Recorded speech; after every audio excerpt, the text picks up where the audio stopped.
The light comes slowly. Gray sky above gray stone. Dublin wakes. You step outside. The cobblestones are uneven beneath your feet, worn smooth in the center where cartwheels have passed for decades, rougher at the edges where people walk. The street is narrow, barely wide enough for a single cart. Buildings rise 4 stories on either side. Dutch billy houses with their pointed gables facing you like old faces watching. In this video, I used AI to reconstruct what Dublin may have looked like in the 1700s. Every detail is based on historical records, maps, and engravings from the period. A gutter runs down the middle. Dark water trickles through it. You don't look too closely at what it carries. The air smells of coal smoke. It rises from every chimney, hangs in the still morning air, settles on the bricks until everything is the same shade of gray. You hear them before you see them. 2 men carrying a sedan chair between them. They move fast, their feet finding the gaps between cobblestones without looking. Inside the box, someone wealthy. Outside, everyone else steps aside. A cart passes. You press yourself against a wall. There is no footpath. The street belongs to everyone. Carts, horses, people, dogs. You learn quickly where to stand. Somewhere nearby, a church bell strikes the hour. The day has begun. Walk east and the streets open onto water, the River Liffey, the spine of the city. You stand on Custom House Quay. Ships' masts rise above the rooftops like a forest stripped of leaves. Dozens of them, hundreds. The smell hits you first. Salt water, tar from the rope makers, fish from the morning catch, and underneath it all, something else. Something the river carries. At low tide, the Liffey shows what it hides. Dark mud. The deposits of a city that uses its river as a drain. Dubliners cover their mouths when they cross the bridges. You understand why. But the quays are alive with work. Men unload cargo by hand. Barrels of wine from France, timber from the Baltic, coal from England. They lift, carry, stack. The weight of trade moved muscle by muscle onto the stone. Cranes swing overhead. Ropes creak. A foreman shouts instructions lost in the noise. Somewhere, a barrel slips and crashes. No one stops working. Walk west from the river, past the old city walls, into the Liberties. The sound changes first, a rhythmic clicking. Hundreds of them, thousands, looms, working in the upper floors of every building. You look up, windows everywhere, Dutch billy houses, their gabled fronts facing the street, built this way so the light reaches the looms inside. Weavers need light. They built their houses to catch it. Silk, poplin, wool. The Huguenots brought these skills when they fled France. They settled here, outside the old city's rules. And the looms have not stopped since. But there is another smell here. You notice it before you see the source. Sharp, organic. The smell of something being broken down and rebuilt. The tanneries. You pass a yard and glimpse them. Great wooden tubs filled with dark liquid. Animal skins hanging to dry. Men working with their sleeves rolled up, their arms stained to the elbow. The process takes months. Cleaning, de-hairing, soaking in oak bark. The smell carries for 3 streets.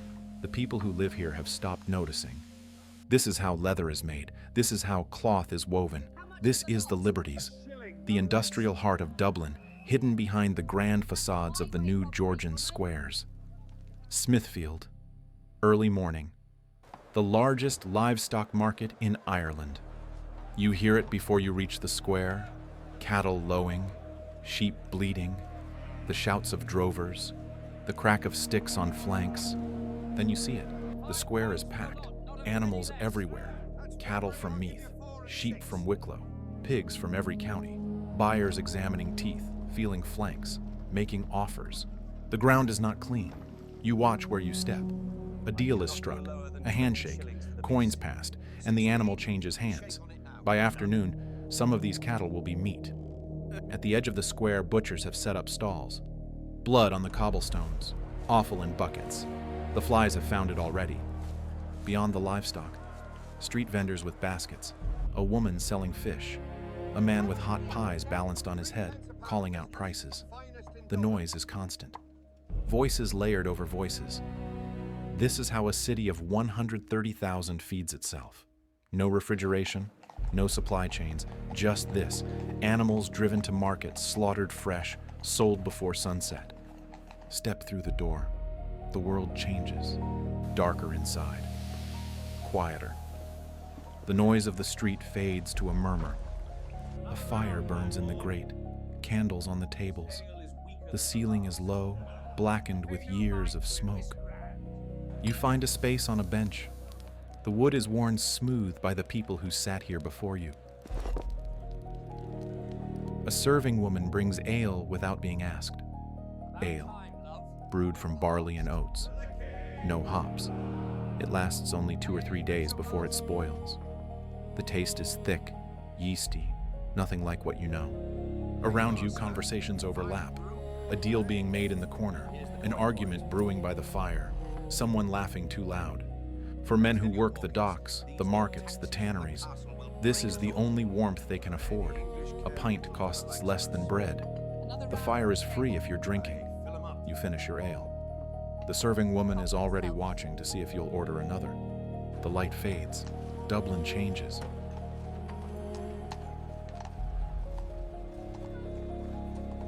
You see the lamplighter before you hear him.